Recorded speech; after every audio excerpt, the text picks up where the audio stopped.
技术或许有专利，但坚持真理、不畏艰难的科学家精神没有。我的镜头记录的不是某一个个体，而是这种精神。我坚信真相或许会迟到，但绝不会缺席。清白终将归来。李总，舆论变化的有点快，而且我们监测到苏曼最近在暗中接触生前者王宫的家人，似乎是想从那里找到皮肤口。他非要站在黑暗里仰望他那点可能的光是吧？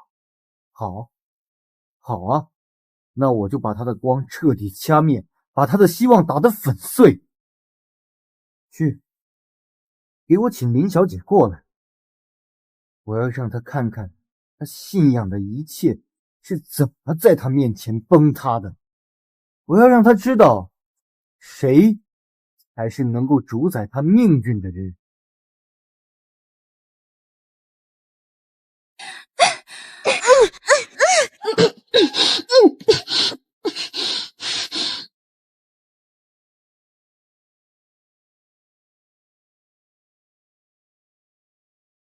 小雨，坚持住，这次换我来。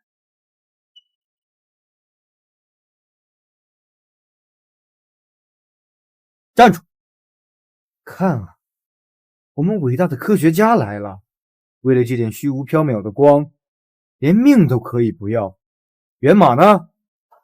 在这里。但你要验真伪不是吗？你后面那台电脑应该是连着网的吧？别动！去。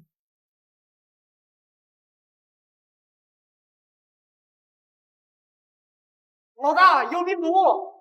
看来你的防火墙也不怎么样。宋克文，你做了什么？宋克文，老大，有警察！我跟你没完，你毁不了我。没事了。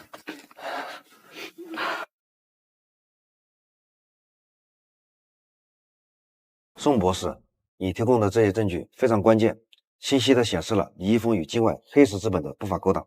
但是，主犯逃脱意味着他背后的势力仍然存在，并且会反扑。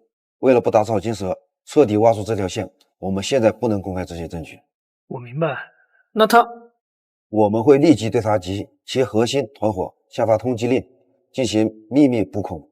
他现在的身份是一个仓皇逃窜的犯罪嫌疑人，不再是什么行业巨头。他绑架我时非常偏执的提到，要在那个国际技术峰会上彻底打败柯文。国际技术峰会那是他计划好的舞台，也是他最后的机会，他一定会想办法出现的。这是一个重要的情报，我们会以此为重点进行布控，同时需要你们配合，对外严格保密今晚的事情，尤其不能透露我们已经掌握的关键证据。我们要在峰会上给他准备一个惊喜。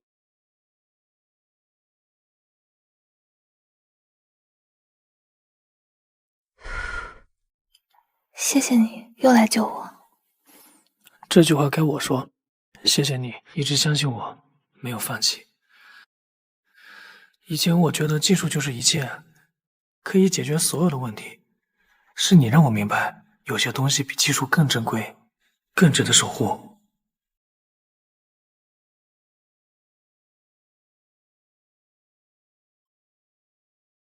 李总，我们几个核心账户和线路暂时安全，但警察可能在全力搜捕，外面的风声并起。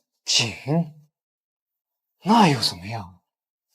他们没拿到我直接杀人的证据，只要我还能出现在峰会上，只要我的雷霆之光还能发布，我就没有输。宋克文，他以为他赢了？不，在技术的圣殿，在全世界面前，我要用他最在乎的方式将他彻底摧毁。我要让他身败名裂。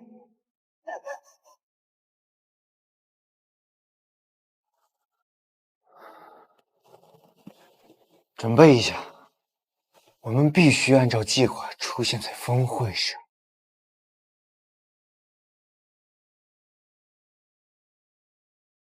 我已经传过去了，这是李易峰被捕前，他的助手就是那个生前者因内心不安偷偷交给我的备份数据。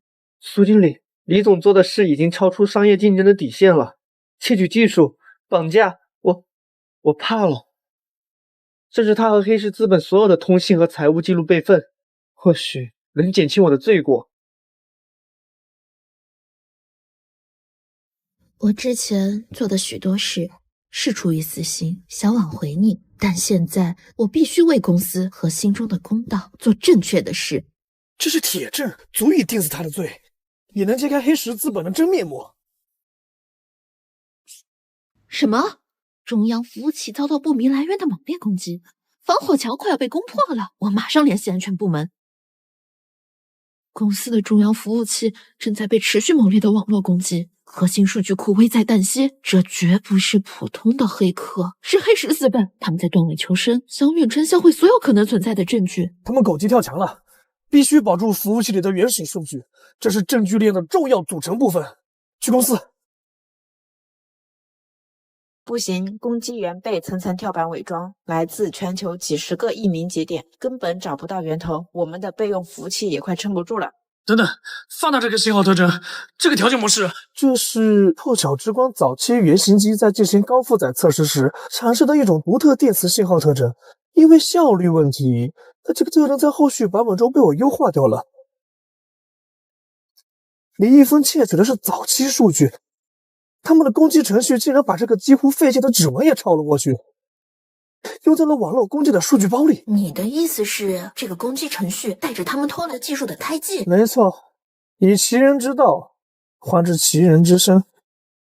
我要写一个反向追踪程序，利用这个独特的信号特征作为识别码和引导头，就像在茫茫大海里给他们的攻击包装上一个我们特制的GPS。 锁定了，物理位置锁定，您是创新股产业园 B7栋数据中心 IP 地址归属于一家空壳公司，但其注册法人指向一个与黑石资本有关联的离岸账户。我这边也有发现，园区外围一个便利店的自带监控拍到了李易峰的那个神秘助手在攻击前半小时多次出入 B7栋，时间线完全吻合。证据链闭合了。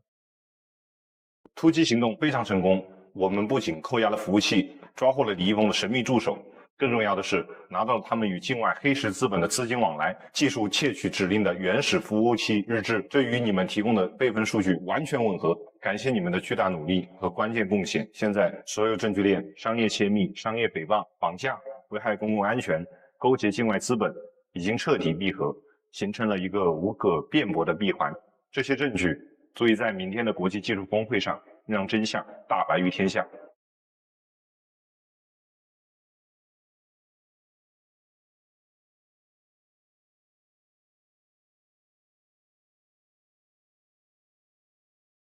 明天一切都会结束了。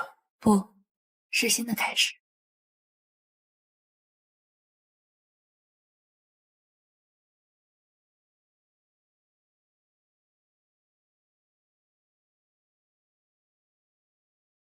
那就分赔到底。各位，当卡脖子成为行业痛点，更该警惕有些归国专家带着海外残次品，却想偷本土创新果实。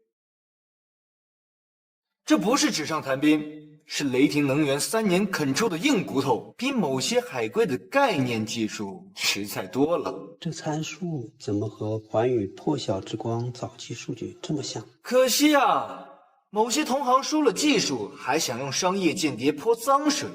我澄清，环宇指控我窃密，纯属诬告。相反，是环宇宋克文多次接触我方人员，试图偷我们的研发日志。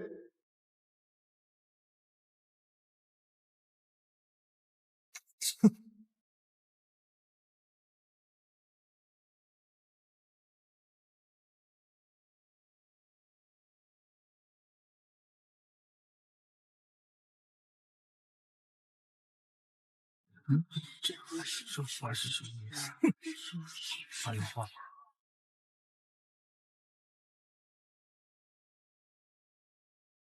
Song, you are breaking the team's culture. No one works overtime here. This is not a dedication. This is a disruption. Weirdo. 这里容不下对技术的纯粹追求，那么或许有一个地方可以。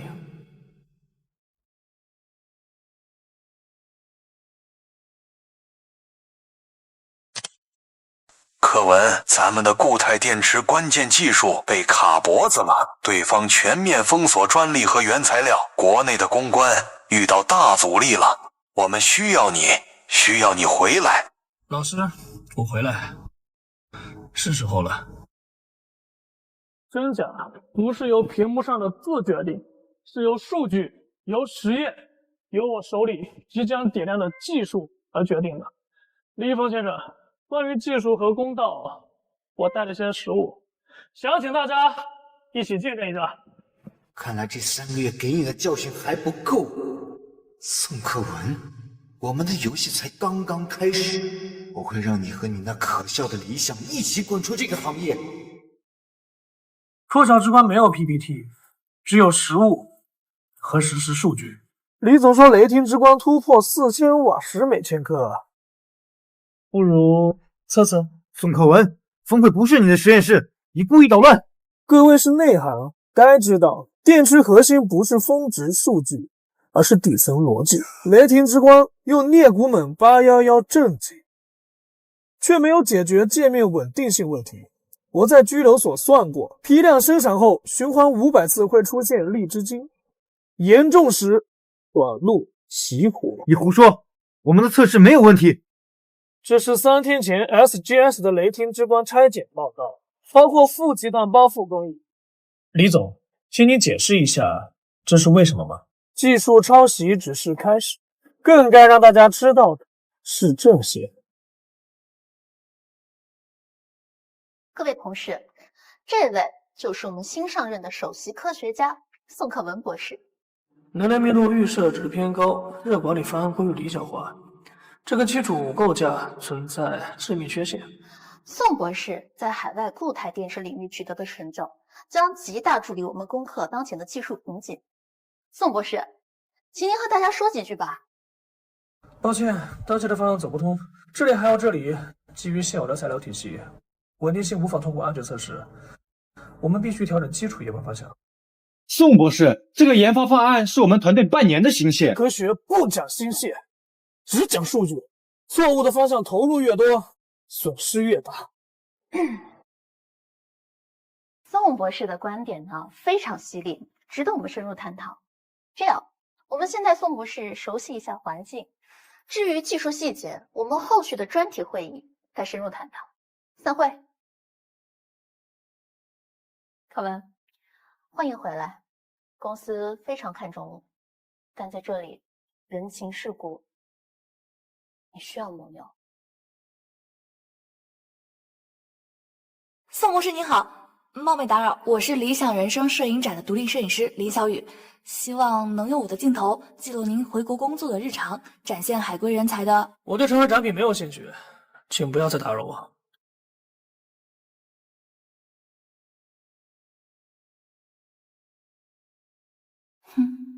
这么冷，我的镜头偏要找到答案。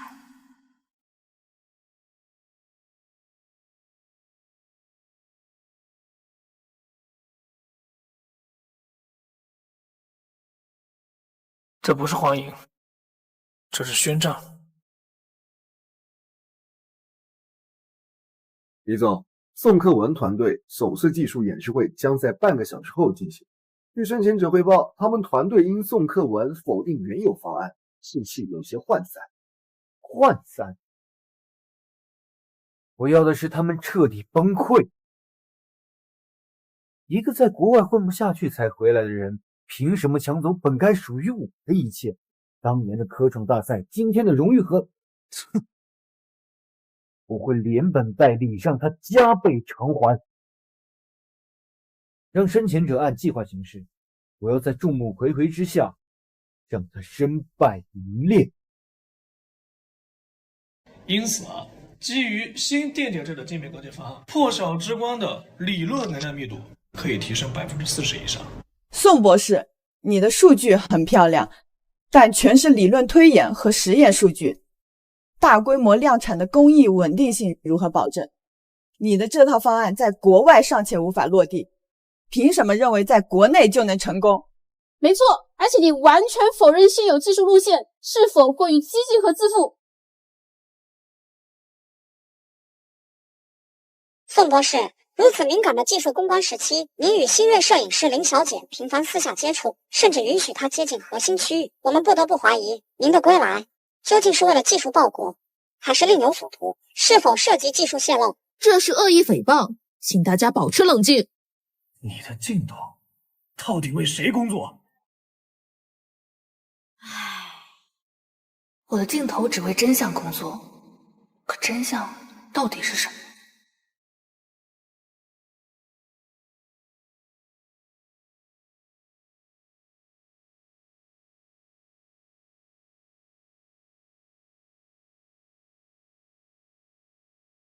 小雨，看你脸色不好，是在为演示会的事烦心。唉，卢曼是他的前女友，也是他现在最得力的助手，他们之间一直很默契。贺文他因为在国外发展不顺，回国靠一些特别的力量上位也不是没有可能。我只是不希望你被蒙蔽，受到伤害。既然你不信，那我就用我的方式找出真相。在你的世界，我暂时退出。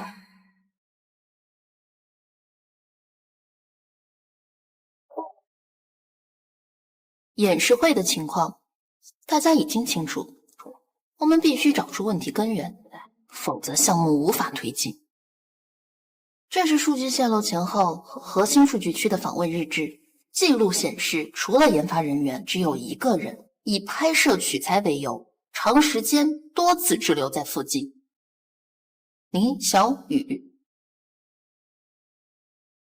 柯文，我知道你不愿相信，但有时候最致命的刀，往往来自你觉得最无害的方向。真的是他吗？为了他的报道，还是为了李易峰？宋博士，关于那些照片还有 U 盘，我可以解释，那是……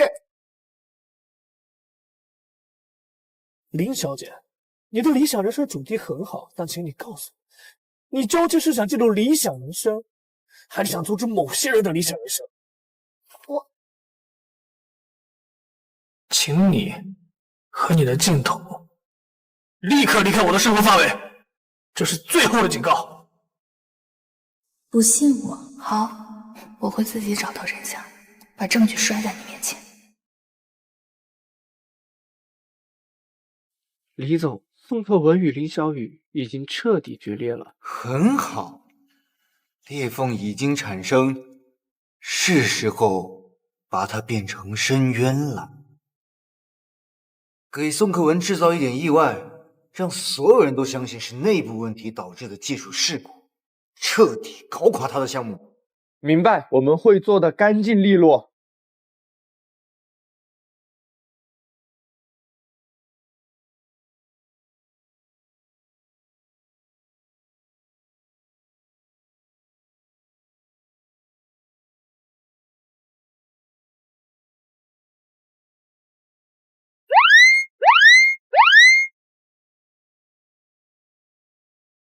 走走走，快走快走，宋博士快走！你没事吧？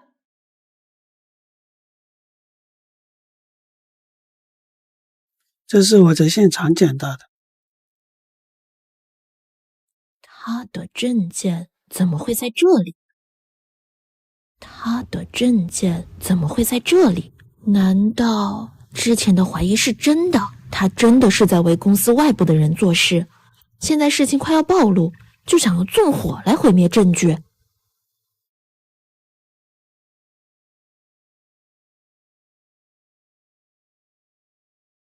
喂，我要报案，怀疑锂电实验室有人涉嫌商业间谍和纵火未遂，嫌疑人是摄影师林小雨。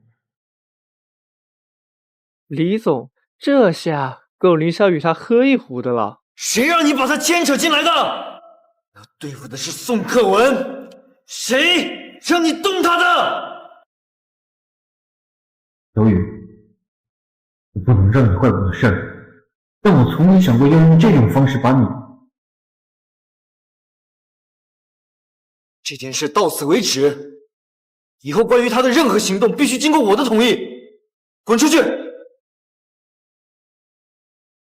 我没有纵火，更不是什么商业间谍。我的证件在火灾前一天曾被苏曼经理的助手以完善登记流程为由借走过片刻。我怀疑是在那时被复制或动了手脚。林小姐，你的说法我们会核实，但目前我在现场发现了带有你指纹的专属镜头盖，以及你被烧毁的证件。这些物证对你非常不利。根据现有证据和规定，我们依法对你采取取保候审强制措施。在此期间，你不得离开本市，并随时配合调查。他们伪造了证据链，我必须靠自己找到出口。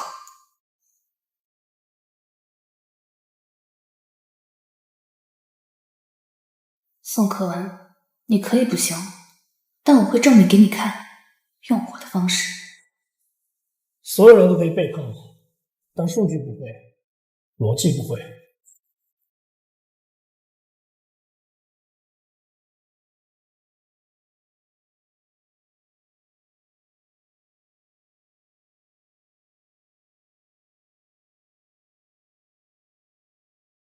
不是他，那会是谁？这光又来自哪里？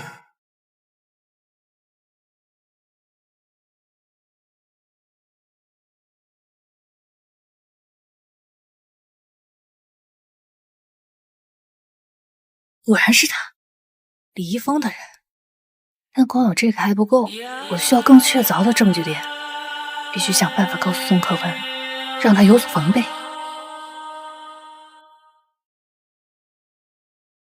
可文，之前是我疏忽，没能提前防范，让你承受了这么多。看到你那么艰难，我真的很心疼。在美国分手，是我这辈子最后悔的决定。把你找回来，既是为了工作，也有私心。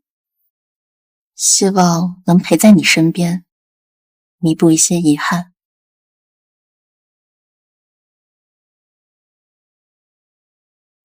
苏曼，苏曼，他果然还是更信任他。我现在过去，他会信我吗？还是会认为我别有所图？甚至像苏曼之前暗示的那样，是在挑拨离间。他刚刚报警抓我，转头就和可能陷害我的人共进晚餐。把这么重要的证据交给他，太冒险了，不能打草惊蛇。这份证据必须用在更关键的地方，或者交给更可靠的人。李总，林小姐好像查到了什么，来找宋可文，但没进去就走了。他比我想象的聪明，他开始怀疑了，但显然他不信任宋可文。这是我的机会，让他继续查，必要的时候可以给他一点提示，把他引向我们想让他知道的方向。我要让他明白，谁才是能和他站在同一阵线的人。林小姐，有些镜头不该对着。宋可文一个快完蛋的人能给你什么？李总可以给你更好的前途资源，让你和你的影展名利双收。或者，你想和你的相机一起消失？你刚才的话，足以证明你们在威胁我，并试图收买我做伪证，这就是证据。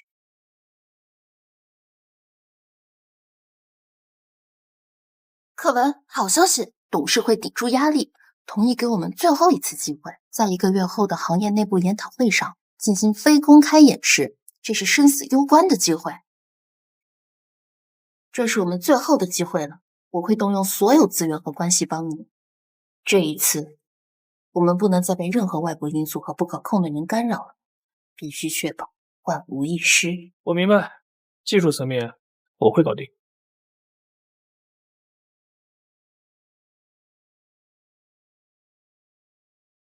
林小雨女士吗？李易峰先生现在告你敲诈勒索，请你立即返回警局配合调查。林小姐，这是在火灾现场核心区域实验柜残骸下发现的，经过技术处理，上面清晰地检测到了你的指纹。这是你的物品吗？这确实是我的镜头带，但它早在火灾前几天就丢失了，我一直没找到。丢失的说法很常见，但现在它出现在最不该出现的地方。结合之前的证人证言、你的出入证以及对方反告你敲诈勒索提供的伪造记录，所有证据链都对你极为不利。鉴于案情重大且证据确凿，我们正式告知你，在调查清楚前，你被采取取保候审强制措施，不得离开本市，并禁止接近环宇锂电公司及相关人员。林小姐，你是否因为宋博士多次拒绝你的拍摄请求，从而因爱生恨，纵火报复呢？你的理想人生项目是否为商业间谍行为打保护？宋克文先生是否也是你计划中的一环？你们用合法的锁链把我隔绝在他的世界之外。好啊，那我就用我自己的方式打破这个局。宋慧文，你等着。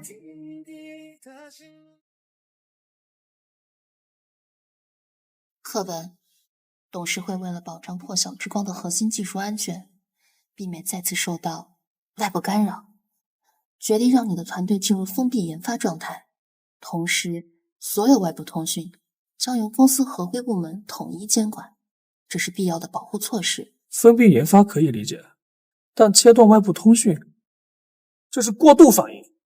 我们需要信息流通。过度？课文，林小雨的事就是血淋淋的教训，我不能再让任何人或事分散你的精力，危及项目。我做的这一切都是为了保护你，保护我们的心血。课文，相信我，只有这样才能确保万无一失。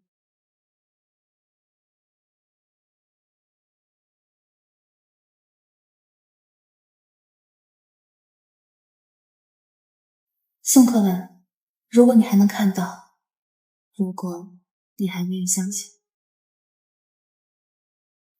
火场之争为伪，黑衣人助手小心生逼人，他还在试图告诉我真相。那之前的种种，你还在和他联系？你就这么不相信我，而去相信一个警方证据确凿的嫌疑人？柯文，我对你对这个项目的付出，难道都比不上他一句来历不明的挑拨吗？他在害怕小雨冒险用这种方式联系我，必然是因为常规途径已被封锁。苏曼的反应过激了。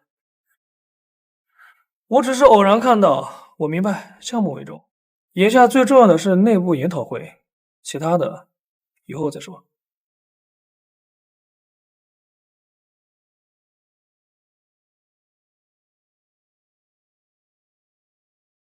果然有内鬼，清除监控是为了掩盖行踪。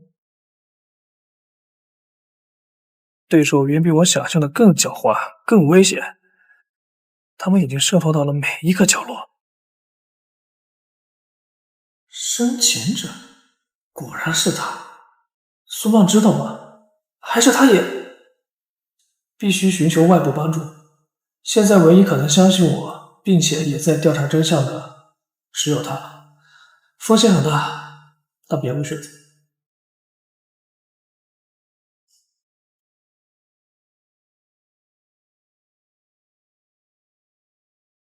李小姐，我为之前所有的误解和报警的事郑重向你道歉。我被愤怒跟表面蒙蔽了双眼。这是我恢复的部分后台日志，证明了生前者，也就是苏曼的助手，在火灾前删除了关键监控，这是内部陷害的铁证。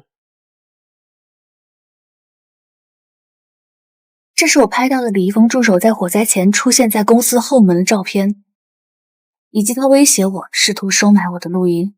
他们伪造了物证，并反告我敲诈。我在明处被严密监控，很多外部调查无法进行。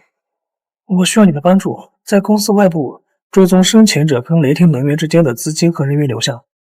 我的镜头和我的调查网络可以为你工作，我们要让所有人看到真相。李总，他们好像联手了。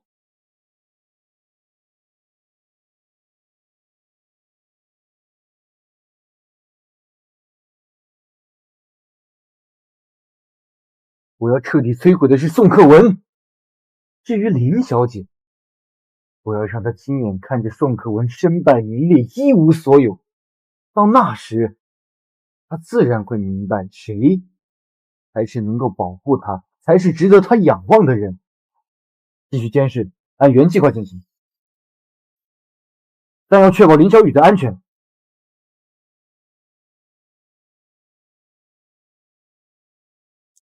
执行2项计划。第一，内部瓦解，命令生前者在寰宇内部散布消息，就说宋克文因在国外发展不顺，履历存疑，回国动机不纯，其核心技术可能涉嫌欺诈，想利用寰宇洗白。第二，舆论攻势，重金买通主流科技媒体和自媒体，武力集中攻击宋克文一个人。标题要足够惊悚，内容要有料。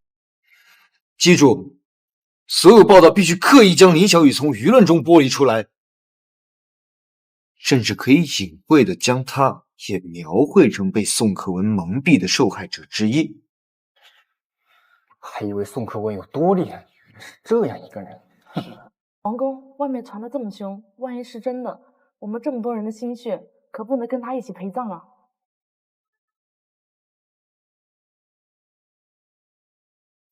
搞这么多事，不就是怕他吗？他越是这样，我越觉得宋克文走的路没错。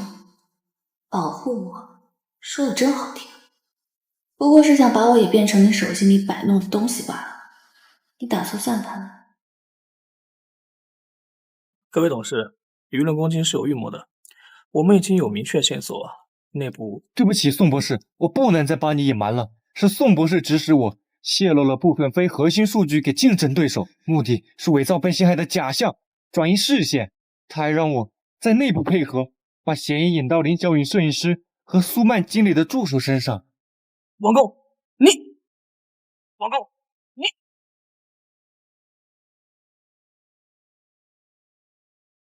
宋克文先生，请跟我回去协助调查。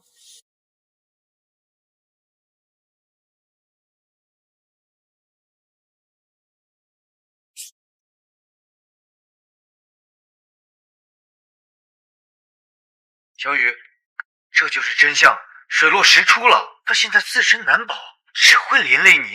收手吧，回到我身边。你的摄影展，你的事业，你的一切，我都可以帮你保住，给你更好的平台。李易峰，你越是这样，我越相信他是清白的。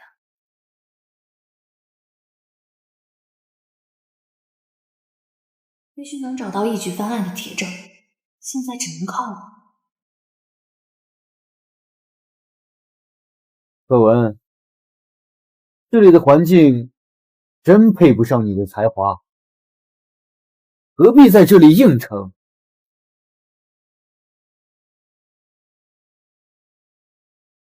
来林庭能源，我给你建世界顶级的实验室，预算无上限，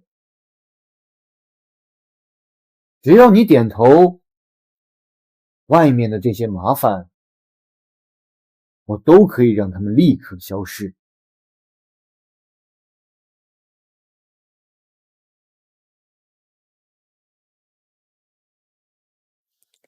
柯文，董事会已经对你失去耐心了，这是我能争取到的最好方案。你暂时承认失误，引咎辞职，先去海外避一避，等风头过后，我再运作你回来。这是保全你，也是保全破晓之光项目的最优解。我回来不是为了换一个地方低头，我回来是为了让那束光亮在这里。宋总，这是我们准备的诉讼材料，请交给我们，一定能帮你出去的。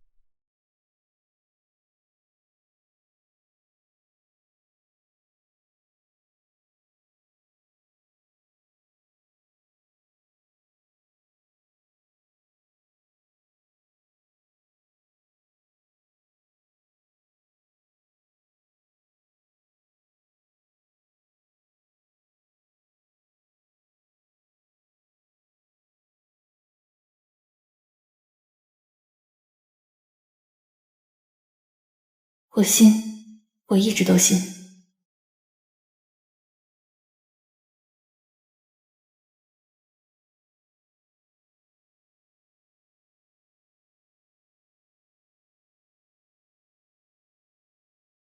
拿到了，终于拿到他们勾结的直接证据了。王处长，流程怎么会卡在这里？我们这边愿意提供足额担保。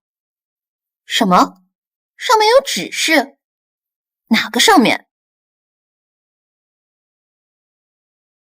李易峰，你竟然能做到这一步，我之前是不是太天真了？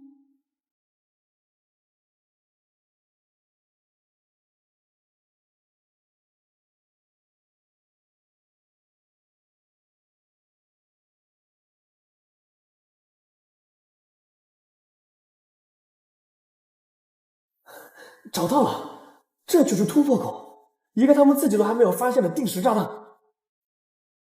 你在干嘛？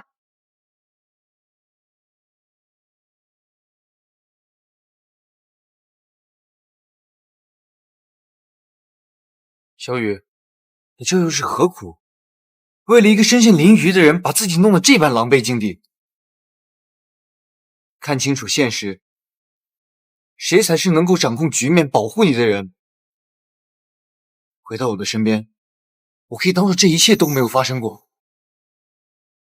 保护李易峰，你用谎言、陷害和暴力来证明你的强大吗？你永远无法理解宋克文身上那种光，那种即使在黑暗里，也要将自己燃成火把照亮前路的光。你那套只会让人作呕。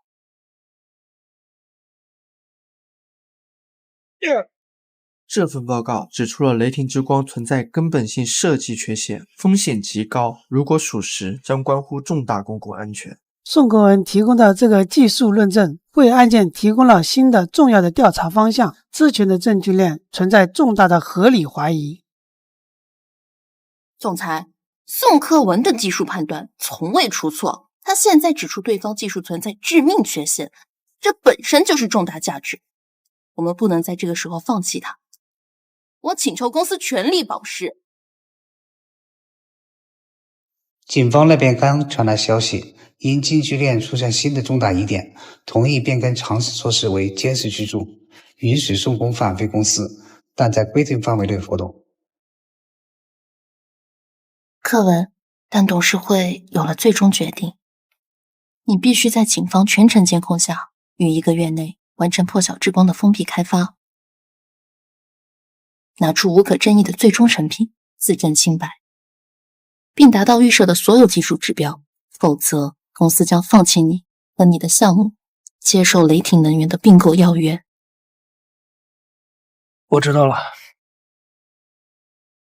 停一下，宋博士，这个称量步骤按规定需要双人复核签字，请按程序履行。这个车辆误差的允许范围是正负 0.1 克。我正在进行的是克级制备，这个规程是针对毫克级研究的。规定就是规定，请配合。李工，流程我们一定配合，但也请理解研发工作的连续性。我刚从总裁办出来，董事会和雷霆的初步接触已经开始了。柯文，我们的时间可能比1个月更少。哪里都一样，但这次不一样。CX-07 溶剂库存0，TM-4 催化剂库存也是0。因上游供应商不可抗力，全面断供，暂无替代方案。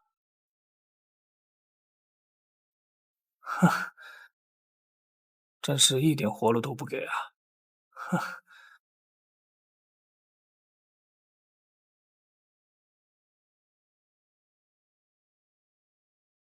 好吧，那就看看用这些破烂能不能跳出你们的笼子。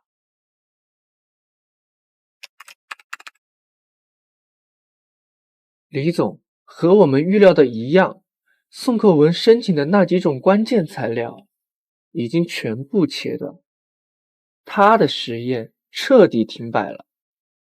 天才的设计师没有米也做不出饭。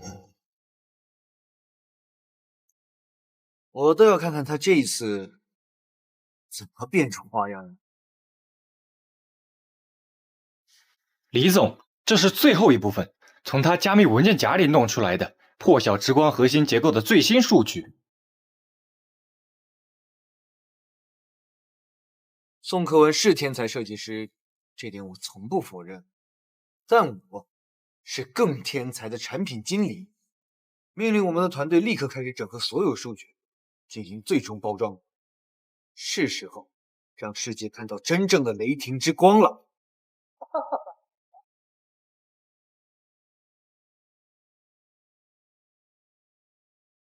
喂，您好。是林小雨小姐吗？这里是市展览中心，通知您一下，您理想人生影展的场地尾款和顶级布展套餐费用，一位匿名赞赏者已经通过雷霆能源公司公益基金为您全额支付了。什么？匿名赞赏者？雷霆能源？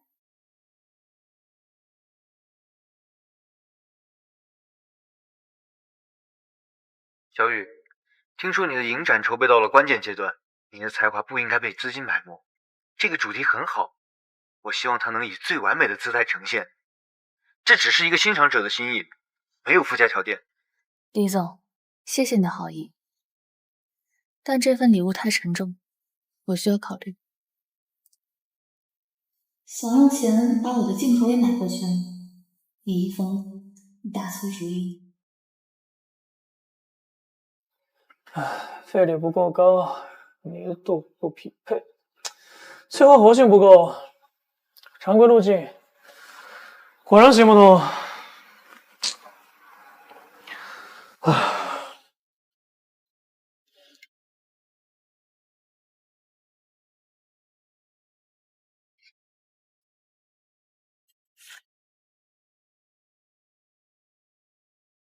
点亮不是创造，是引导跟转化。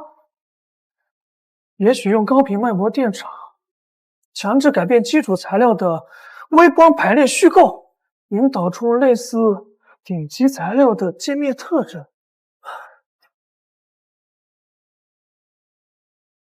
女士们、先生们，今天雷霆能源将向世界宣告新一代动力电池的未来，请见证雷霆之光。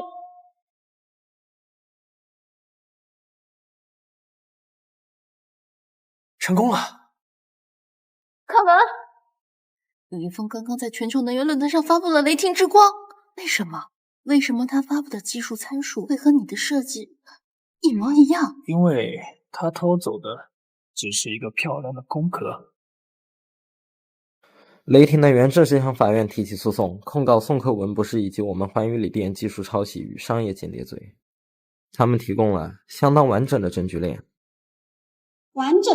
什么完整证据链？包括王工作为污点证人的证词，指认宋克文博士指使他窃取雷霆能源的技术机密，还有一系列伪造的但看起来天衣无缝的通讯记录，显示是宋博士主动向王工索要雷霆的技术资料。这完全是诬陷，王工是被收买的，可文一直在独立研发，他的数据是被李易峰窃取的。舒经理，证据面前情绪不能解决问题，现在对方证据指向性明确，一旦败诉，不仅是宋克文个人，整个公司都会面临灭顶之灾。没有抄袭，也没有窃密，雷霆之光存在致命的理论缺陷，他们窃取的数据是不完整的。宋博士，法庭上对方伪造的实证比我们口中的理论缺陷更有分量，目前情况对我们极端不利，董事会建议您先暂停职务，接受内部调查。Weirdo。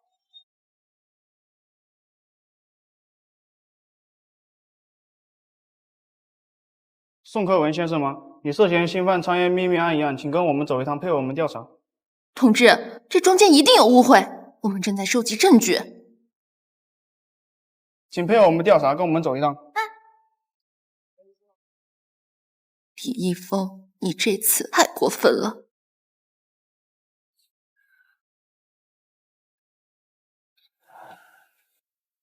也许我回来真的是个错误，我低估了这里的复杂，高估了自己，连累了你。你没错，错的是那些躲在暗处，害怕你身上那束光的人。这是我的新影展，看看吧。我的镜头记录的不是一个失败者，宋可文，他记录的是一个守夜人，一个即使在最深的黑暗里，也要将自己燃成火把，为后来者照亮一寸道路的神韵。谢谢你的镜头。时间到了。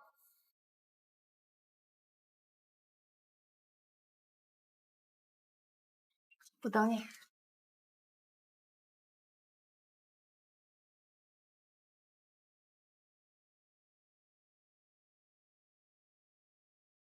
张经理吗？对，是我林小雨。通知所有合作方，我的孤独的守夜人影展提前举行。对，就在下周，无论遇到什么阻力，无论谁打电话施压，照常进行。走，包总。客官，你怎么出来了？取保候审，苏曼做我担保。谢谢楼上说我没时间了。李易峰跟黑石资本断尾求生失败，接下来的峰会就是他们最后翻盘的机会。所以，你的战斗还没结束。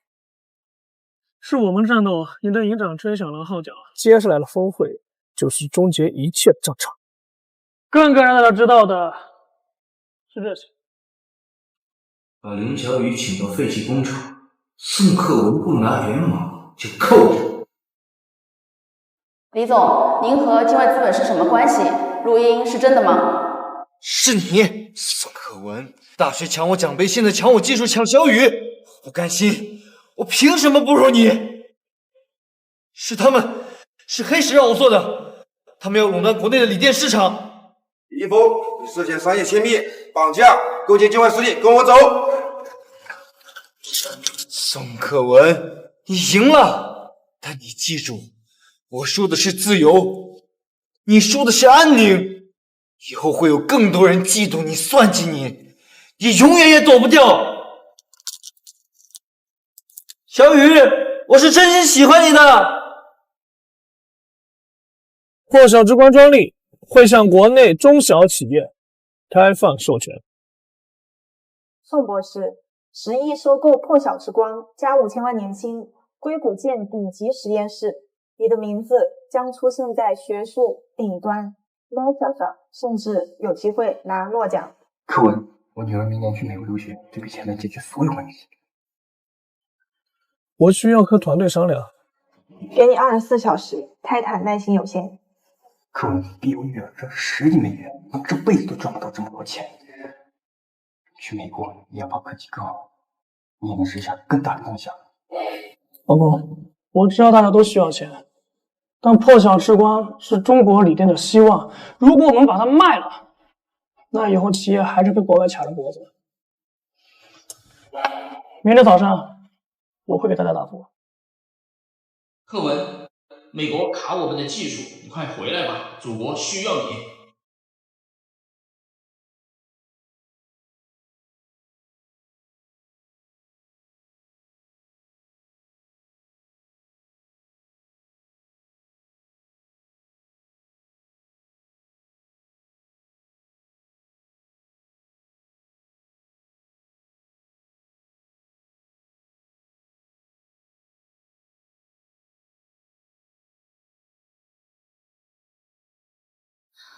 不管你选什么，我都支持。去美国，我把影展搬到纽约，留下，我们一起记录破晓之光，照亮更多地方。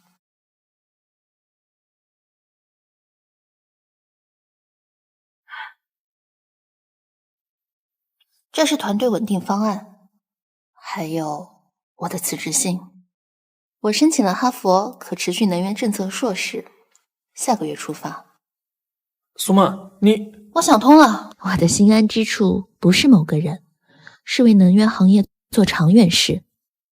以后国际会议见，我是政策专家，你是技术专家，多好。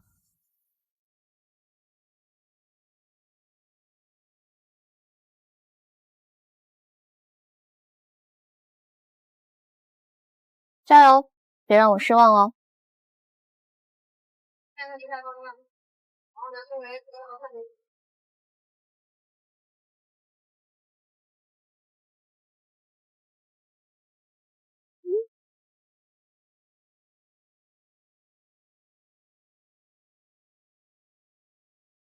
我的镜头记录的是你们的坚守。谢谢，谢谢你。宋博士，一个重大机密项目下周一在京召开。好，我知道了。你要去忙了。同志们，逐日工程正式启动。这项工程关乎国家未来能源战略的自主与安全。在座各位的名字，短期内或许不会为公众所知，但是你们的功绩必将铭刻在国家道路的发展基石之上。宋克文同志，经组织决定，任命你为能源系统首席科学家，全面负责破晓之光在工程中的适配与升级。是，保证完成任务。克文，我知道你个人生活上有些情况，但工程一旦启动，意味着未来很长一段时间，你需要处于半封闭、高强度的工作状态，个人的情感、时间甚至健康都可能需要为国之大事做出让步。这一点，你要有充分的心理准备。终于等到了，可小雨她……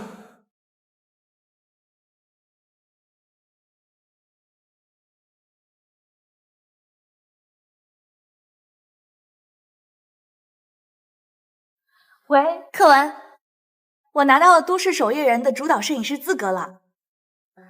这是一个关于城市夜晚守护者的主题，需要我带队去记录那些在深夜依然坚守岗位的人，急诊室医生、深夜巡逻的警察、便利店店员。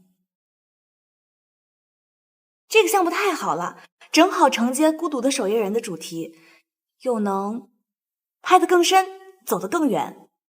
可能需要好几个月，但我觉得特别有意义。我想记录下那些像你一样，在各自的领域里于黑夜中点亮微光的人。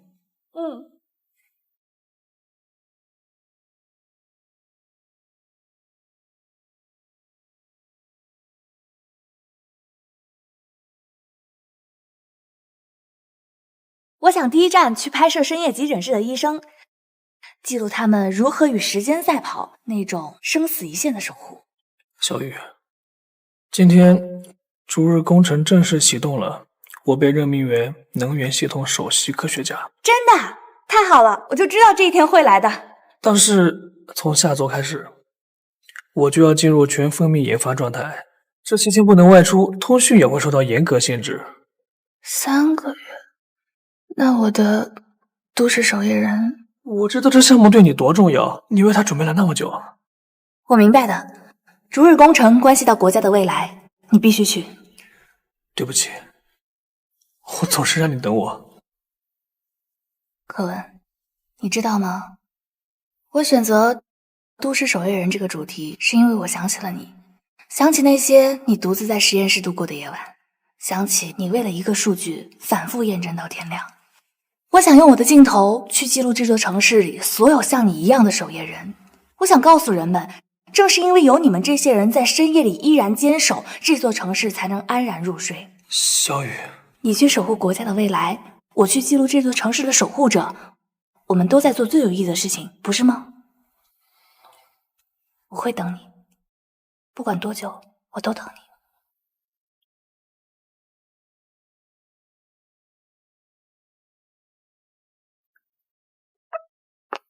都市守夜人这个主题很贴切。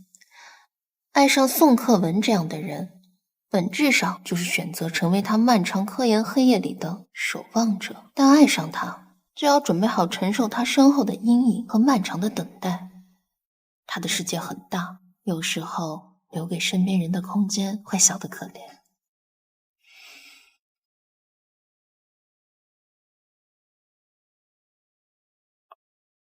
克文，别让他变成第二个我。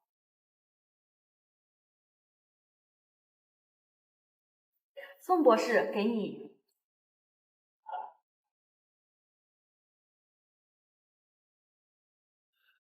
所以，初始能量阀值的设定必须再提高15个百分点，没有讨价还价的余地。宋博士，这个阈值已经接近理论材料的极限了，强行提升，我怕。怕？我们现在没有怕的资格，这是逐日工程，我们没有退路，必须成功。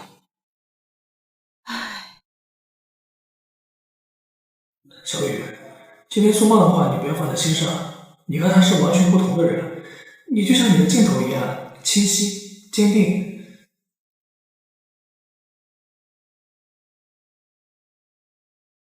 我的意思是，我知道等待很煎熬，但我保证，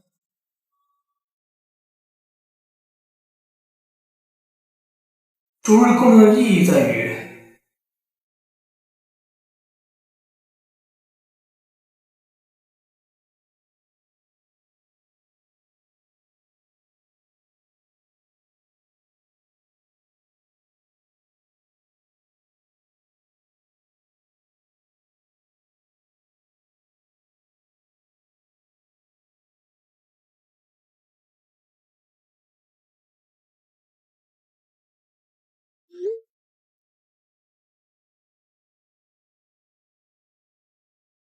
等你，我当然在等。可是柯文，你到底知不知道我在等的是什么？是一个结果，还是一个永远不会改变的现状？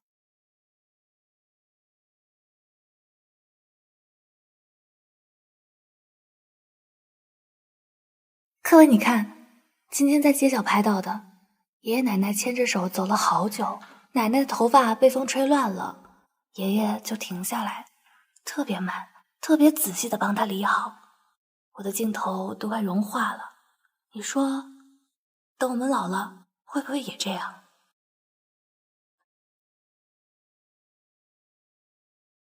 宋首席，关于那个界面阻抗的数据，还需要再做一次模拟。那画面很美，小雨一定很开心。到老了以后，我现在连明天实验能不能成功都无法保证，怎么去想象几十年后？像一个对着山谷不停喊话的人，只能听见自己的回声。他到底是不想回应，还是他的世界里已经没有了容纳这些细碎情感的空间？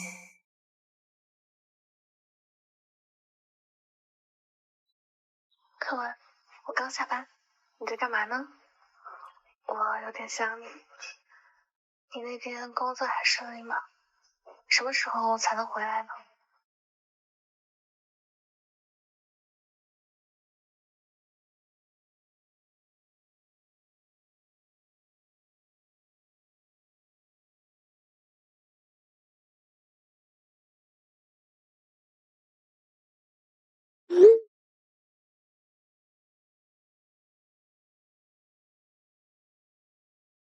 小雨，还没睡啊？柯文，我累了。怎么了？是拍摄不顺利吗？不是拍摄，是和你说话让我觉得累。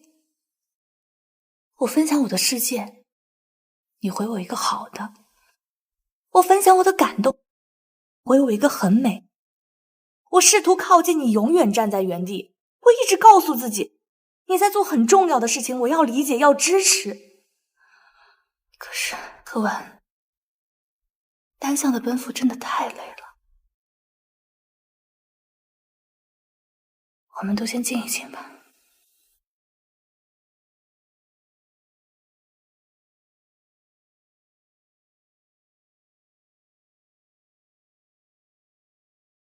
3年了，我的镜头里全是你，可你的世界里还有我吗？这本相册永远只有我在记录，每次都是我开头，每次都是我结尾。也许是时候停止这场独角戏了。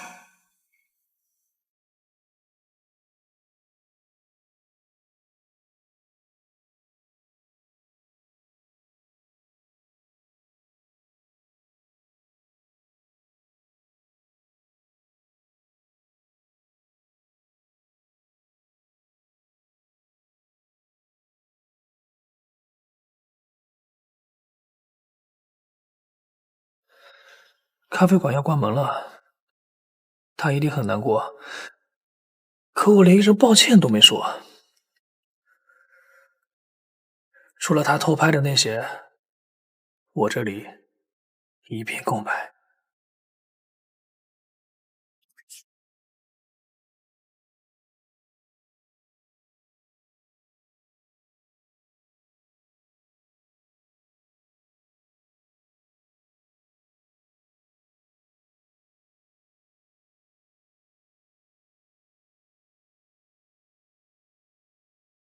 那家咖啡馆已经关了。对不起，我应该……柯文，你还不明白吗？我是要你参与进来，参与我的生活，参与我们的感情。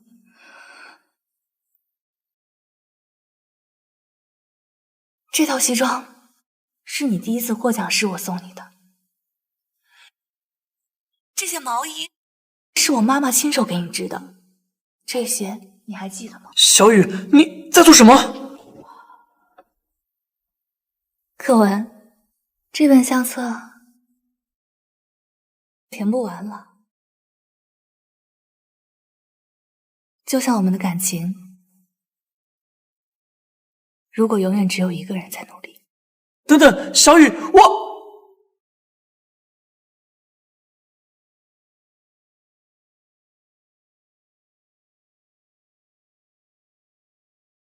小雨。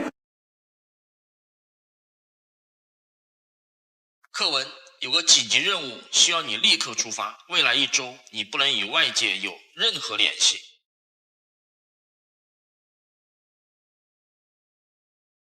和我们模拟的不一样，这已经是第3次，基础数据出错了。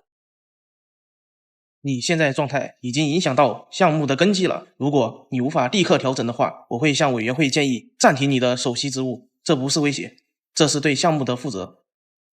我明白，我保证处理好。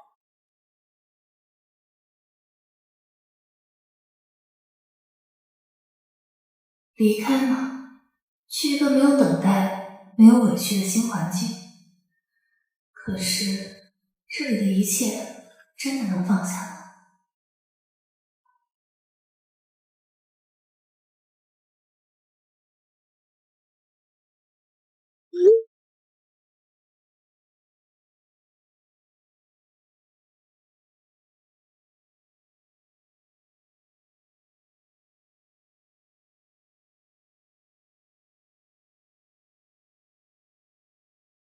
小雨，我不知道该说什么，我搞砸了一切，对吗？我像个傻瓜，以为把全世界扛起来就是负责，却弄丢了我全世界最重要的，我的受益人。总指挥今天说要换掉我，我活该，但我害怕的不是这个，我害怕的是如果我连你都弄丢了，我点亮所有的光还有什么意义？对不起，对不起。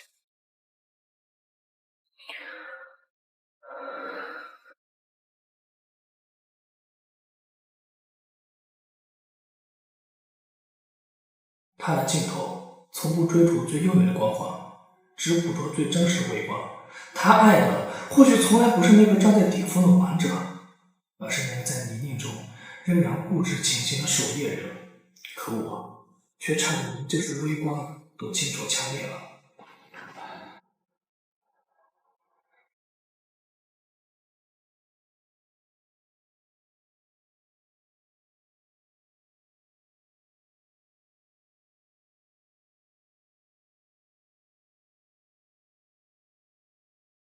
小雨，对不起，不是为之前的事道歉，是为我直到现在才真正明白而道歉。我错了，错得离谱。我固执地认为沉溺于感情会让我变得软弱，会分散我的精力。这种想法是身为技术者最大的傲慢，也是身为人最大的愚蠢。我们总只会说最好的能源是能温暖人心的能量。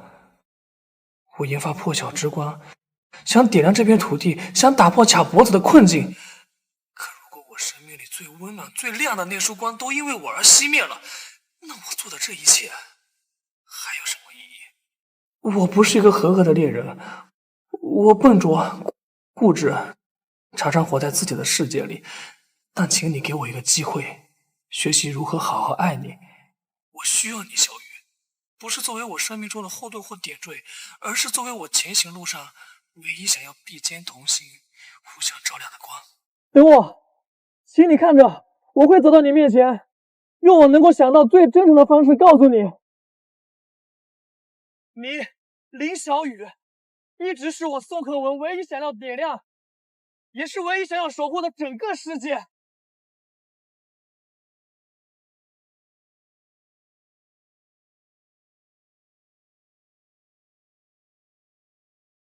陈总，我请求调用部分破晓之光的备用单元，以及高新区中央广场明晚7点到9点的临时使用权。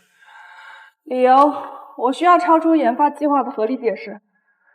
为了一个私人且至关重要的应用测试，我想用它向一个人道歉，挽回一段因为我的愚蠢而差点失去的感情。我知道这听起来很不专业，甚至荒谬，但我刚刚明白，我研发破晓之光是想凝聚能量，照亮前路，温暖未来。可如果连身边最重要的人都无法感受这份温暖，那我的坚持在某种意义上是一种本末倒置的冰冷偏执。我想向他证明，我追求的光不仅能够照亮国家的未来，也能温暖他一个人。这束光既有重量，也可以有温度。科学家首先是人，有人的情感。一个懂得珍惜身边光芒的人，才能创造出温暖的能量。你的申请我批准了，但是必须确保绝对安全，技术团队全程待命，做好万全预案，把这当成破晓之光第一次面向新的应用展示，只许成功，不许失败。是，保证完成任务。我知道这个私人请求很突然，也可能占用大家宝贵的休息时间，但这对我意义很重大。宋首席，没想到你居然还有这么浪漫的一面，必须帮。就是让咱们的破晓之光也沾沾喜气。进来。课文，所有单位自检完毕，能量稳定，坐标锁定，只等你的指令。帮我录视频了。好。小雨，抱歉打扰你的营长。有些话，有些光，必须在此时此刻与你，与所有见证守护的人分享。你说你记录了整座城市的守夜人，现在，请允许我和承载无数人汗水与理想的破晓之光，为你一个人，也为所有守护者点亮整片夜空。各位来宾，感谢大家来到都市守夜人的现场。这个系列始于一个私人的初衷，我想尝试去理解一个人，一个我愿意用镜头去追随和守护的人。通过记录他，我逐渐将镜头转向更多像他一样，在各自的领域里于深夜里点亮微光，默默坚守的人。他们可能是医生，是工人，是警察，是科研工作者，是这个城市得以安睡的基石。这个过程让我深刻理解了守护的价值，也品尝过与之相伴的孤独。但正是这些孤独的微光汇聚在一起，才照亮了我们共同前行的道路。所以这个影展不仅仅是关于光影的艺术，更是关于归来的力量，是那些默默付出者的价值回归，也是每个人内心对温暖和光芒的渴望，在历经迷茫与等待之后终将归来的信念。谢谢大家。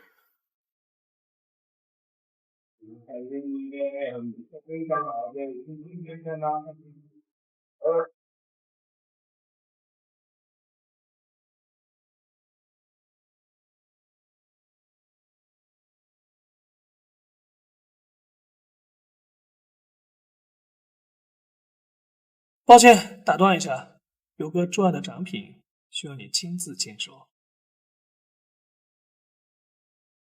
课文，你想让我签收什么？切出星星和月亮，还有我。小雨，你才是我所有旅程的终点，所以你要牵手我吗？答应他，答应他，答应他，答应他。我愿意。